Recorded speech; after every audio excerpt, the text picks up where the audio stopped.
Paradoxalement, l'une des créatures les plus dangereuses n'est pas un carnivore, mais un redoutable herbivore, l'hippopotame.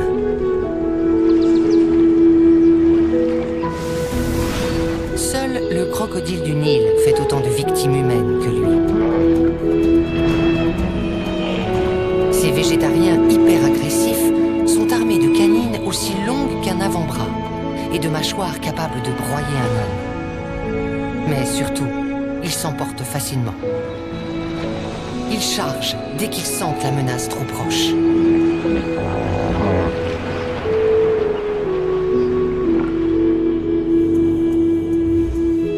Ils se nourrissent d'herbes, mais le soleil ardent du parc Kruger brûle leur peau sensible, sans poils pour la protéger. Les hippopotames doivent passer la journée immergés pour éviter l'insolation. Mais l'hiver, la sécheresse donne à l'eau une valeur inestimable. Les mâles dominants la gardent précieusement. Ils partagent leur bout de fleuve avec un harem de femelles pour garantir leur reproduction. Et ils affrontent tous les mâles qui empiéteront sur leur territoire.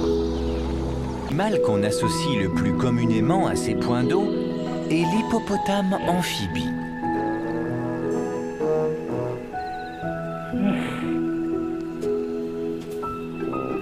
Il est reconnaissable entre mille. Impossible de passer à côté de cette grosse tête bulbeuse.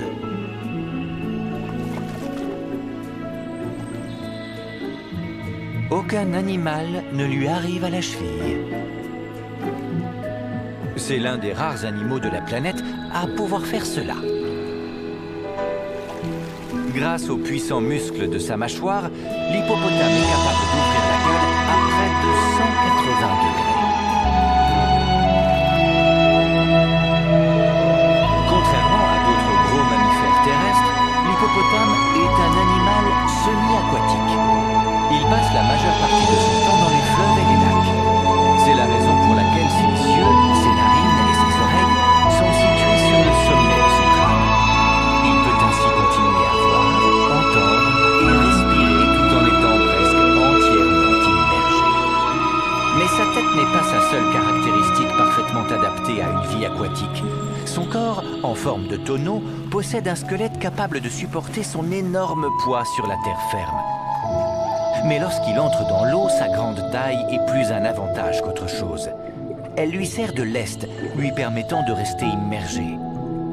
Cependant, il a beau aimer l'eau, l'hippopotame est un bien piètre nageur. Il préfère utiliser ses courtes pattes pour marcher au fond de l'eau. Même s'il ne peut pas respirer sous l'eau, il est capable de retenir sa respiration pendant plus de 5 minutes d'affilée. La saison des amours a commencé. La compétition s'annonce féroce au sein d'une telle foule. Une femelle a attiré l'attention de 2 mâles. Pour obtenir le droit de s'accoupler, les jeunes mâles ne connaissent qu'une méthode, l'agressivité. Pesant près de 4 tonnes chacun, les 2 mâles s'engagent dans un duel de titans. Ils s'affrontent à coups de canines acérées. Des canines pouvant mesurer jusqu'à 50 cm de long. Pendant ce temps, la femelle observe, bien consciente que ces duels peuvent se solder par la mort d'un des 2 combattants.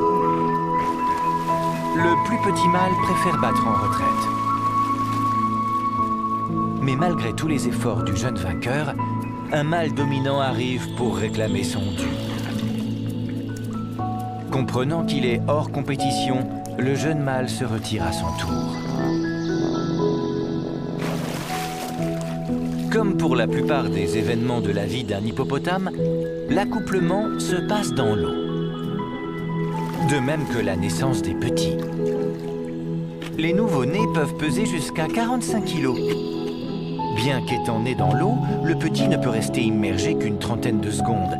Il dépend entièrement de sa mère pour assurer sa protection et ne s'aventure jamais très loin. Étant donné le voisinage, C'est sans doute mieux ainsi.